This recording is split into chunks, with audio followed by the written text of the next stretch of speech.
Understanding Physics, 3 volumes in 1, by Isaac Asimov.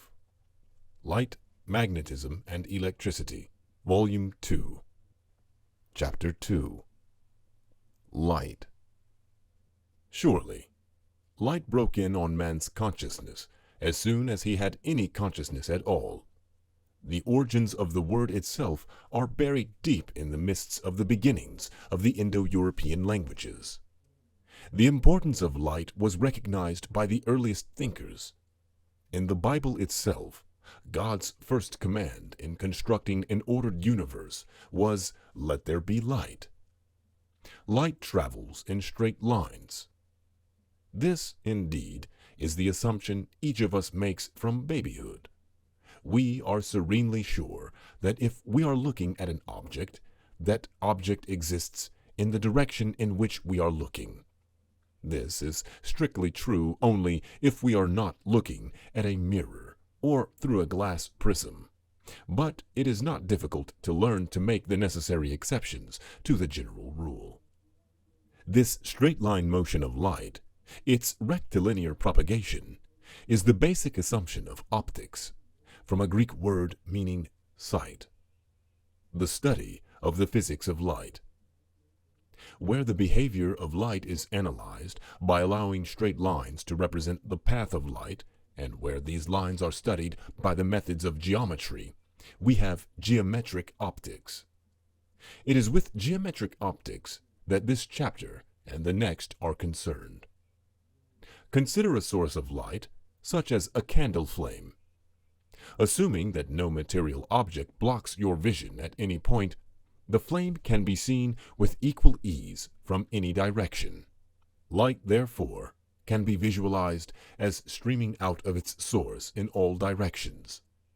The sun, for instance, can be drawn, in 2 dimensions, as a circle with lines representing light, extending outward from all parts of the circumference. Such lines about the drawing of the sun resemble spokes of a wheel emerging from the hub. The Latin word for the spoke of a wheel is radius, which gives us the word for the straight line extending from the center of a circle to its circumference.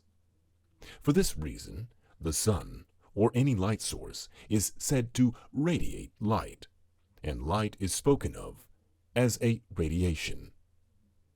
A very thin portion of such a light radiation, one that resembles a line in its straightness and ultimate thinness, is a light ray, again from radius. Sunlight shining through a hole in a curtain will form a pillar of light extending from the hole to the opposite wall, where the intersection of the pillar with a wall will form a circle of bright illumination.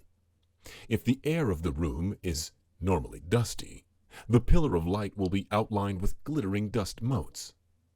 The straight lines bounding the pillar of light will be visible evidence of the rectilinear propagation of light. Such a pillar of light is a light beam, from the resemblance of its shape to the trunk of a tree. The German word for tree is Baum, and a similar word, of course, is found in Anglo-Saxon.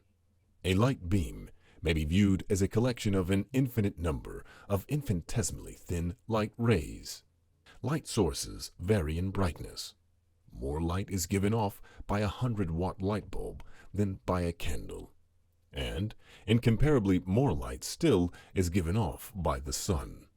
To measure the quantity of light given off by a light source, physicists can agree to use some particular light source as standard. The obvious early choice for the standard was a candle made of specific material. Sperm wax was best, prepared in a particular way and molded to set specifications. The light emitted by this candle horizontally could then be said to equal 1 candle power.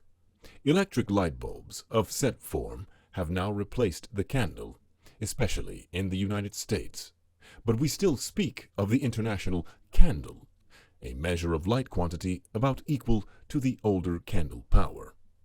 The brightness of a light source varies in some fashion with the distance from which it is viewed.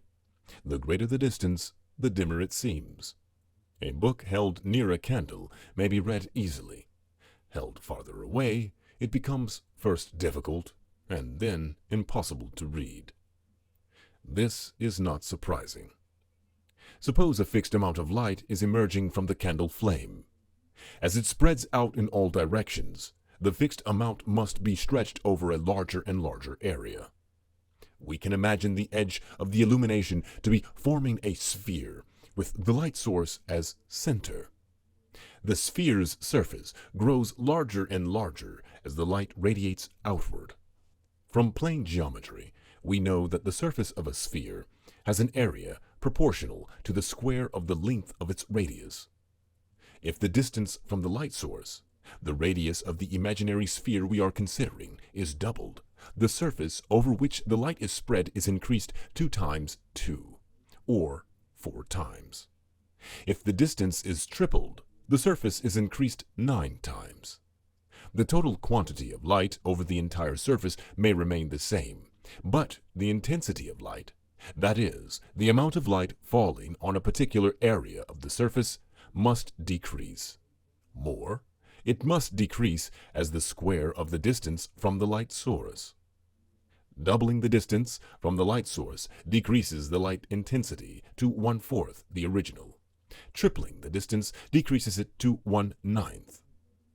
Suppose we use the square foot as the unit of surface area, and imagine that square foot bent into the shape of a segment of a spherical surface, so that all parts of it are equidistant from the centrally located light source. If such a square foot is just 1 foot distant from a light source delivering 1 candle of light, then the intensity of illumination received by the surface is 1 foot candle. If the surface is removed to a distance of 2 feet, the intensity of its illumination is 1/4 foot candle, and so on. Since light intensity is defined as the quantity of light per unit area, we can also express it as so many candles per square foot. For this purpose, however, a unit of light quantity smaller than the candle is commonly used. This is the lumen, from a Latin word for light.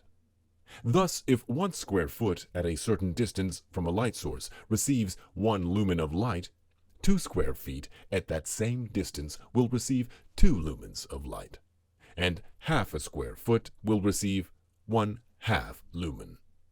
In each case, though the light intensity will be 1 lumen per square foot, the lumen is so defined that an intensity of 1 lumen per square foot equals 1 foot candle.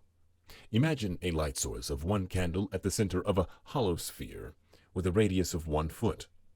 The light intensity of each portion of the interior surface of the sphere is 1 foot candle, or 1 lumen per square foot. Each square foot of the interior surface is therefore receiving 1 lumen of illumination.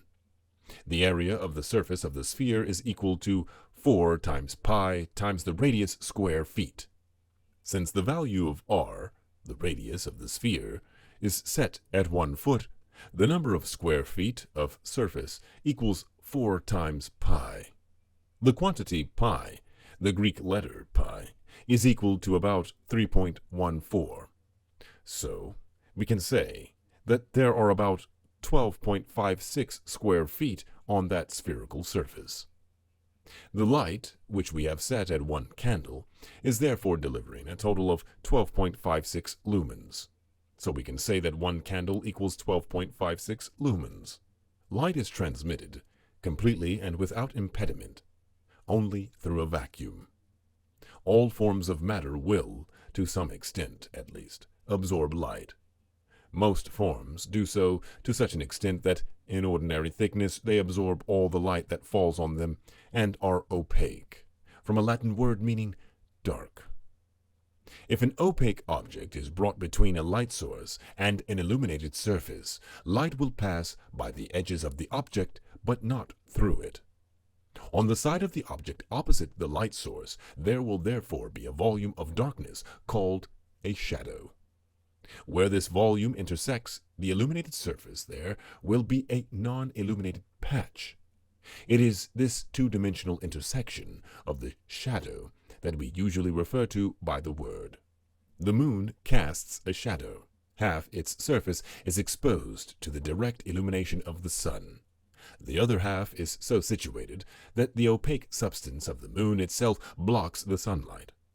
We see only the illuminated side of the moon, and because this illuminated side is presented to us at an angle that varies from 0 degrees to 360 degrees during a month, we watch the moon go through a cycle of phases in that month. Furthermore, the moon's shadow not only affects its own surface, but stretches out into space for over 200,000 miles. If the sun were a point source, that is, if all the light came from a single glowing point, the shadow would stretch out indefinitely. However, the sun is seen as an area of light, and as one recedes from the moon, its apparent size decreases, until it can no longer cover all the area of the much larger sun. At that point, it no longer casts a complete shadow, and the complete shadow, or umbra, from a Latin word for shadow, narrows to a point. The umbra is just long enough to reach the Earth's surface, however, and on occasion, when the moon interposes itself exactly between Earth and sun, a solar eclipse takes place over a small area of the Earth's surface. The Earth casts a shadow, too, and half its surface is in that shadow. Since the Earth rotates in 24 hours, each of us experiences this shadow, or night, during each 24-hour passage. This is not always true for polar areas, for reasons better discussed in a book on astronomy. The moon can pass through the Earth's shadow, which is much longer and wider than that of the moon, and we can then observe a lunar eclipse. Opaque materials are not absolutely opaque. If made thin enough, some light will pass through. Fine gold leaf, for instance, will be transversed by light even though gold itself is certainly opaque. Some forms of matter absorb so little light, per unit thickness, that the thickness we ordinarily encounter do not seriously interfere with the transmission of light. Such forms of matter are transparent, from Latin words meaning to be seen across. Air itself is the best example of transparent matter. It is so transparent that we are scarcely aware of its existence, since we see objects through it as if there were no obstacle at all. Almost all gases are transparent. Numerous liquids, notably water, are also transparent. It is among solids that transparency is very much the exception. Quartz is one of the few naturally occurring solids that display the property, and the astonished Greeks considered it a form of warm ice. The word crystal, first applied to quartz, is from their word for ice, and the word crystalline has, as one of its meanings, transparent. Transparency becomes less pronounced when thicker and thicker sections of ordinarily transparent substances are considered.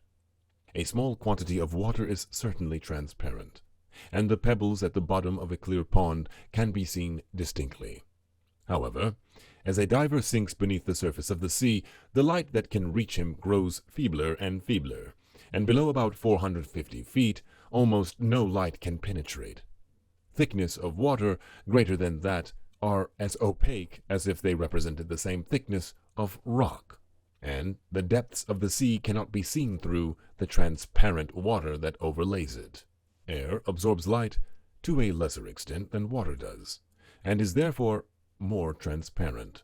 Even though we are at the bottom of an ocean of air many miles high, sunlight has no trouble penetrating to us, and we in turn have no trouble seeing the much feebler light of the stars.